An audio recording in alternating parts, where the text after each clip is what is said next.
All right, good evening. I'm Alex Oziak, Capital Programs Manager of Public Works, and I'm here this evening to provide you with an update concerning our Central Park and Riverland Drive project. Project update was presented to the committee back in March, at which time it was requested that staff revisit the project scope to reduce the right-of-way impacts along the project. Working with our consultant engineer, we've developed an option which drastically reduces the right-of-way impacts from 19 parcels down to 6. We've also looked at ways to solve some of the drainage issues that were raised back at the March meeting. We do have a suggested drainage improvement. However, that does result in one additional grand tree impact, which I'll discuss in detail later on.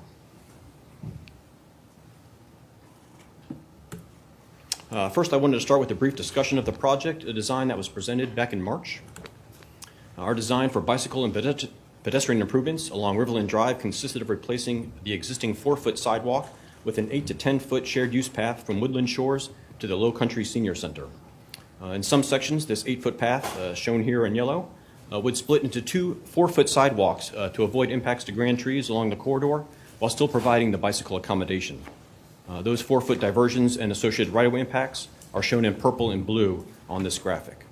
5-foot sidewalk shown in red was proposed along with Central Park Road in conjunction with the planned right turn lane. That 8-foot shared use path would continue until we crossed the county property, where it would transition to a 10-foot shared use path to the Low Country Senior Center, as shown here in green, and matching up with the 10-foot path that was recently constructed as part of the Camp Road sidewalk project. A total of 19 parcels were originally impacted by the project, with those impacts shown here in blue. While initial appraisals were completed, none of the landowners have been presented with those offers. And now these next 2 pictures reflect some of the challenges that we faced with the project. As you can see here, the existing 4-foot sidewalk is very close to the edge of the roadway and right up against the base of a tree. To provide the minimum 8-foot shared use path width required by SCDOT for bicycle accommodations, we are having to bifurcate the shared use path around this and some other trees along the corridor, which resulted in those right-of-way acquisitions for some property owners. This picture represents a similar challenge we faced where no sidewalk currently exists along Riverland Drive. With the limited space between the roadway and existing grand oak trees, we were having to route the proposed 8-foot path behind this entire section of these trees, which resulted in fairly significant encroachment onto private property. This slide here is a snapshot of our current project status as designed, with an estimated project cost of a little over $5 million, with over $1 million spent to date on preliminary engineering efforts. Construction and inspection costs are estimated around $3 million, with right-of-way costs estimated at $480,000. About half of that right-of-way costs are attributed to both the county and city property, and we intend to seek property donations from those entities to try to lower those costs. Next, I want to talk about some of the potential changes to the project scope that would reduce those right-of-way impacts.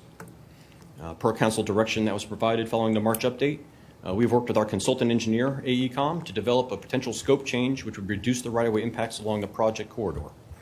Rather than constructing a new 8-foot shared use path, a majority of the existing 4-foot sidewalk would remain in place, with repairs taking place as needed. Starting at the intersection with Lucky Road, we'd switch to a 5-foot sidewalk and continue that section to the border of the county property, where it would transition to that 10-foot shared use path all the way to the Low Country Senior Center. Now, while these changes would eliminate right-of-way impacts from 13 parcels, we still need to acquire right from 4 parcels due to the fact that that section of Riverland Drive south of Bradham Road just has no sidewalk, and with the trees, there's no way to avoid those impacts without providing any kind of sidewalk accommodation in that continuity of the corridor. Here in the committee's concerns from the March presentation, we've also included upsizing the stormwater outfall pipes at Bradham Road, along with the installation of tidal gates to reduce tidal backflow from James Island Creek. Now, as mentioned earlier, this upgrade would involve the removal of an additional 35-inch grand oak live tree. Altogether, staff anticipates these changes would reduce the project cost by about $550,000. Here's the kind of the proposed scope of the project. We'd still construct that small 8-foot section of sidewalk along Woodland Shores, which ties in with the Woodland Shores sidewalk project. That's shown in yellow. And that would connect to, and once you cross the road here at Riverland Drive, we would retain the majority of that 4-foot sidewalk until you get to Lucky Road, where we would propose a new 5-foot sidewalk starting there and continuing down to the county property. Connecting with the previous slide and continuing from Lucky Road, that 5-foot sidewalk is shown in red and then transitions to the shared use path on the county property shown in green. properties impacted by the new 5-foot sidewalk, where none currently exists, are highlighted in purple in the table and identified with purple dots on the graphic. And now, as I showed before, there's no existing sidewalk along Riverland Drive. With the existing grand trees very close to the side of the roadway, we have no other place to put the path besides routed behind those trees. In this particular case, we would look to split that sidewalk right between these two sections of trees, and again, keep it as close to the road as possible to limit those property impacts. This slide here shows a little more detail on those 4 parcels that would be impacted by the 5-foot sidewalk. Again, given the position of the trees, we have no choice but to route that sidewalk behind the tree line. Again, speaking of the grand tree impacts, as I mentioned before, there's Central Park and Riverland Drive. With the addition of the right turn lane, we are impacting 5 grand oak trees there, mainly for the right turn lane as well as to provide the necessary intersection sight distance. Now, if we choose to incorporate the proposed stormwater improvements, including upsizing of the outfall pipes and the tidal gate, a 6th grand live oak would need to be removed. It might be a little bit difficult to see in that picture on the right, but you can see that outfall pipe is located currently directly at the base of that live tree. Now, this tree was not originally identified as part of the original project and therefore would need to go back through site plan review and ultimately require approval by council for removal. This slide here just presents a summary of the current design and our proposed changes we presented. Again, cost would be reduced by about $550,000. Impacts to properties would be reduced from 19 down to 6 parcels, and that does include the 2 county and city parcels. And then overall grand tree removals include the 5 trees at Central Park, along with the additional tree at Bradham Road. Moving forward, we'd like to receive some direction from the committee on incorporating proposed scope changes and whether or not to include the drainage improvements at Bradham Road. Following that direction, we're going to be working with our consultant to revise the design, determine the exact right-of-way impacts, update property appraisals, and then present those purchase offers to landowners. We anticipate starting that right-of-way acquisition process 3rd quarter of '24, and then following receipt of permits and approval for the grand tree removals, be in a position to advertise the project in mid-2025. And that wraps up my presentation. Be happy to answer any questions. Yes, sir. Did y'all run this by the community yet, so the community can see this, or y'all just bringing it to council first? We're just bringing it to council first. Because we did told those folks when we made the changes, we would, bring this back to council for them to look at it. So when are we planning on scheduling some type of meeting, or either bringing it back where they can come here and look at this? I think we'd look to hold another community meeting to kind of present the approved changes from council, if that's the direction of the committee, and then get that community buy-in. All right, so what you're asking for approval to get forward on the project, wouldn't it make sense to go out and show them this first and then come back after you meet with the community for approval to move forward? We can certainly do that. I will say at this point, it would be hard to reduce the scope of the project any further to eliminate property impacts without providing some kind of sidewalk connection. I understand what you're saying, but we promised those folks that we were going to come back to the community. And so I would ask that we go back to the community first, show them this, and then if council decides to move with this project, at least we did what we said we were going to do. Okay. I'm just one of 9, but that's what I would ask that this body to do. Go back, set up a meeting, let them take a look at it, and give them some buy-in and some input. Mr. Chair, I'd like to move to amend the scope of the Central Park and Riverland Drive project to repairing the existing 4-foot sidewalk, reducing the multi-use path to a 5-foot sidewalk across private property, and including drainage improvements near Bradham Road, with the understanding that the other improvements such as the right turn lane, enhanced crosswalk, and 10-foot path across county property will still be included. Second. Discussion. I'd like, Mrs. Honeycutt, then Mr. Mormon. I think staff needs direction from us in order to go to the community with something. I don't think it really makes sense to take something that we haven't even approved to get community feedback. So at least I think maybe if it suits you, Mr. Pryor, if we have a condition that this will go back for a community meeting, that way we know. But I think staff is looking for us to actually tell them to look at this design, as opposed to continuing to proceed on the path that we were on. But Ms. Honeycutt, if we approve this, there's no need to go to the people because we've already said this is the plan we're going to go with. Well, that's what I'm saying, we make it contingent. Yeah, but, make it continue, but what if they say they don't? We've already approved it anyway. So that's why I'm asking, let's, go back to the community, set up a meeting as fast as you can, and get some input and some buy-ins. At least we can say we did what we're supposed to do. Mr. Warman. Well, my comment wasn't going to be this, but I think there is probably a path between what y'all are both talking about, and I think it just means defining contingent to be that it comes back to us after that community meeting.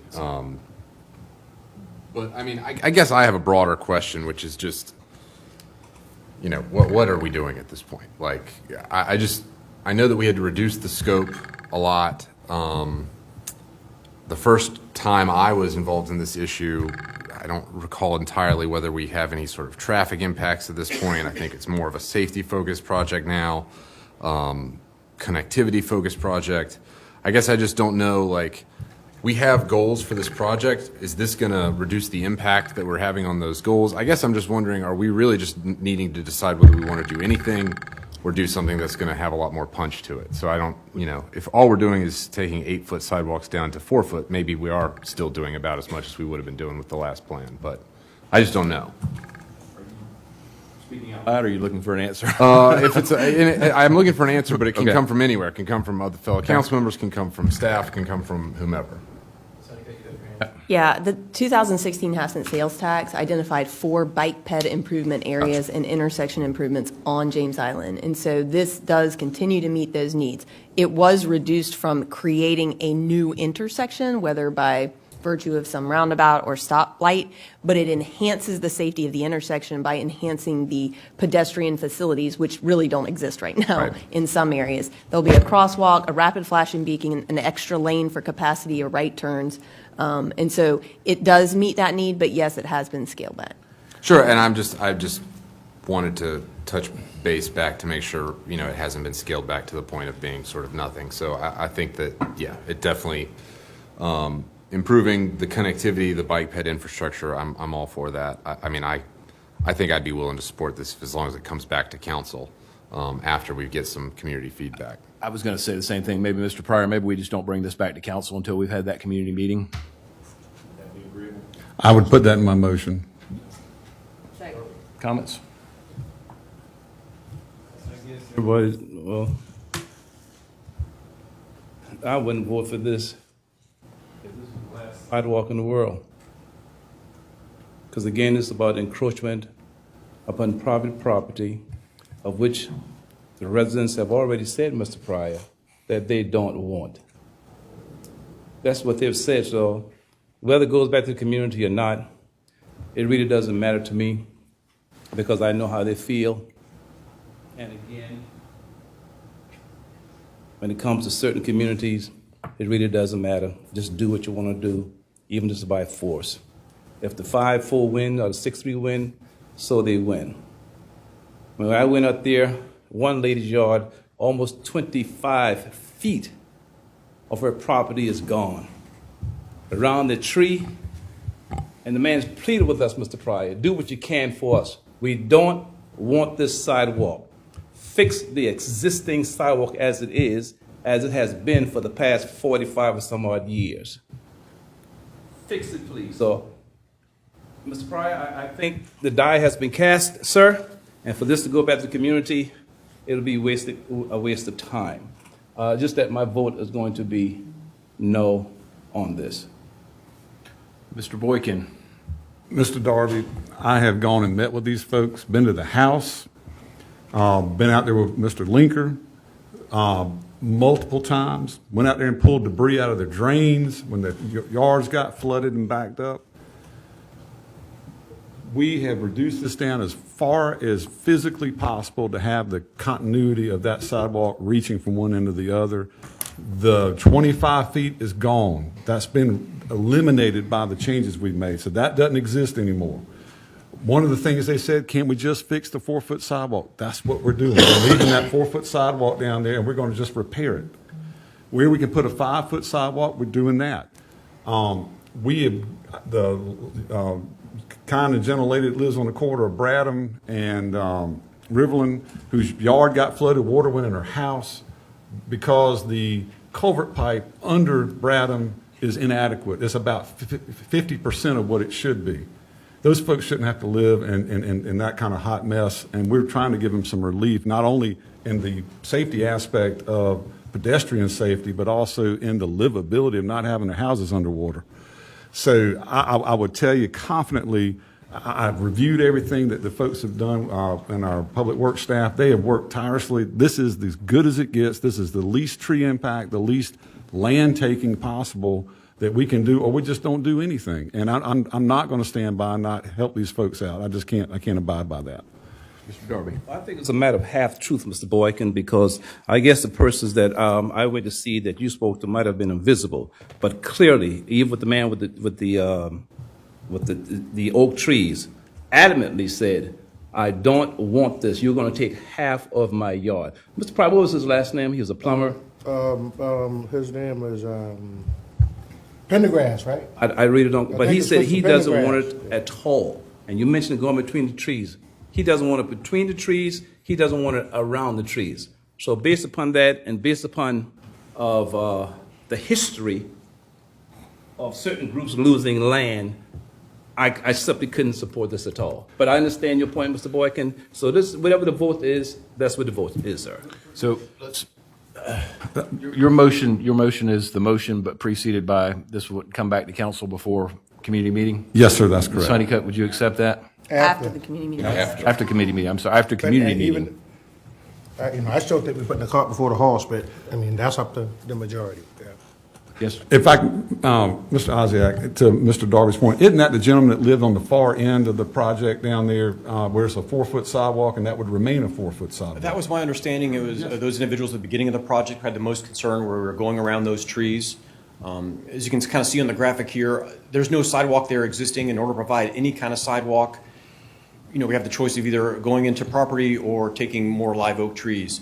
I will say the one individual on the corner, Ms. Walton, we have spoken with her, and she seemed amenable to the sidewalk, but just trying to reduce the encroachment into her yard. And I still think we could still work with her to provide some, physical screening with the bushes or something like that to prevent, that intrusion as much as possible. There is an HOA property that's already shielded with a fence in the middle there, and those last two homes are fairly far off the roadway. We feel like the encroachment would be minimal on there.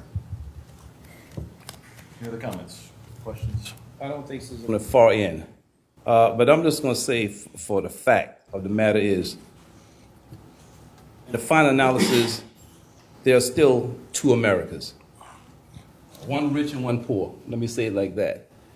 There's no way in the world this could have been an upscale, well-to-do community, and we're going to go in there and take the land. That would never happen. Never, ever. Thank you, sir. Sir? All right. All those in favor, please signify by saying aye. Aye. Any opposed? No. Mr. Darby, Mr. Pryor. Item 2B, abandon all interest in unimproved right-of-way adjacent to Botany Bay. Move for committee staff recommendation. Thank you, Mr. Pryor. Thank you, Mr. Sass. Any discussion? Questions? All in favor, please signify by saying aye. Aye. Any opposed? Ayes have it. Mr. Sass, that concludes Planning and Public Works.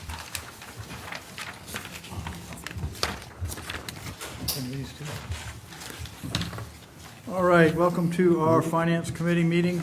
Everyone's a member. Our first order today, we will not have minutes today. First order today is consent agenda. Move for approval A through F. Second. Moved by Mr. Pryor, seconded by Mr. Boykin, A through F. Any discussion? Hearing none, all in favor say aye. Aye. Opposed? The ayes have it. Thank you very much. Number 3, ARPA initiatives, gap funding and infill development program, Phase 3. Second. Moved and seconded. Any discussion? Mr. Pryor? Mr. Sass, sorry, Mr. Pryor. Okay. I just wanted to thank our Community Development Department. This is a huge benefit to our community. We're talking about another $5.8 million of our ARPA to provide gap financing for 317 more units that will remain affordable. And so we appreciate the work you're doing. Also, on the last item, I want to thank our Transportation Department. We have a really good paving program, and we're getting a lot done there, too. So thank you. Thank you. Any further discussion, Mr. Moody? I was going to say the same thing, Ms. Honeycutt. Thank you. And Mr. Darby and I were just chuckling about some things, but the Archer School opened today. That's fantastic. I continue to be appreciative of what this county's done. even under some criticism, Mr. Darby, as we've gotten before. All right, all in favor say aye. Aye. Opposed? The ayes have it. Thank you very much. Item number 4, amendments to the flood ordinance, a request to approve. So move. Moved by Mr. Pryor, seconded by Mr. Boykin. Any discussion? Hearing none, all in favor say aye. Aye. Opposed? The ayes have it. Item from elected appointed officials. For A and B. Moved by Mr. Pryor, seconded by Mr. Moody. Any discussion? Hearing none, all in favor say aye. Aye. Opposed? The ayes have it. Number 6, items from financial. Through C. Second. Moved by Mr. Pryor, seconded by Mr. Boykin, A through C. Any discussion? Hearing none, all in favor say aye. Aye. Item number 7, Calhoun Street, James Island Connector, request to adopt. Move for approval. Moved and seconded. Any discussion? All in favor say aye. Aye. Opposed? The ayes have it. Thank you very much. St. Andrews PSD item, issuance of general obligation Move for bonds. approval? Moved by Mr. Moody, seconded by Mr. Pryor. All in favor say aye. Aye. Opposed? The ayes have it. Is there anything, is no reading for that one? Okay. Mr. Sass? Yes, sir. I spoke to Mr. Moody in reference to the aforementioned project on Riverland Road, sir. I had not heard anything about discussion on the other side in terms of a sidewalk. What prevents that from happening? On the other side of the road. Yes. The people houses are not. Is that something that, Mr. Oziak, you could brief Mr. Darby on if it's been looked at? Maybe you could brief him after the meeting or tomorrow? And if it has not been looked at, maybe you can have that discussion with him as well. Would that be acceptable? It would be acceptable. Because when we went there, Mr. Pryor, we were saying, why not? It was the least intrusive area to go. But anyhow. I should ask thank you, Mr. sir. Tootin. I'm sorry, I asked Mr. Oziak. My bad, Mr. Tootin. Would it be okay if he visited with you and Mr. Oziak afterwards? Yes, sir. Thank you, sir. But my understanding is that there were a lot more trees on the other side, which, Correct, yeah. Past that tree thing. Way to go, Ralph. Way to go, yeah. I'm telling you. or Alex, do you remember? Good council decision. Plus, it doesn't connect on the other side either, does it? It does not, you would have to provide a crossing at some place to connect up to the recently constructed path that leads Yeah. to James Island Park. We'd be asking a lot of people to cross the street there to get to the sidewalk.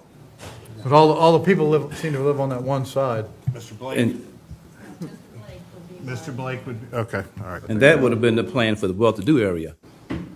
That would have been the plan, to go on the other side and cut the trees down. Because you ain't gonna take the property from the well-to-do. Thank you all Thank for you, letting me revisit that. Appreciate Thank it. you. We have one more item. We have a special county council agenda. Freedom of Information Act. In compliance with the Freedom of Information Act, notice of meeting was posted, agendas were distributed to news media, and persons requesting notification. Thank you. Move for approval, move for committee recommendation, items 2A and 2B. Second. Moved by Mr. Moody, seconded by Mr. Pryor. Any discussion? Hearing none, all in favor say aye. Aye. Opposed? The ayes have it. Have Thank to you very read- much. I need to read the ordinances. An ordinance amending those portions of Charleston County Code Section 2-137 dealing with fees in the radio communications department, and an ordinance amending those portions of Charleston County Code Section 7.5-35 dealing with hazardous materials fees in the emergency management department. Thank you. I believe this is the end of our meeting. Mr. Administrator, I wish your son a happy 16th birthday.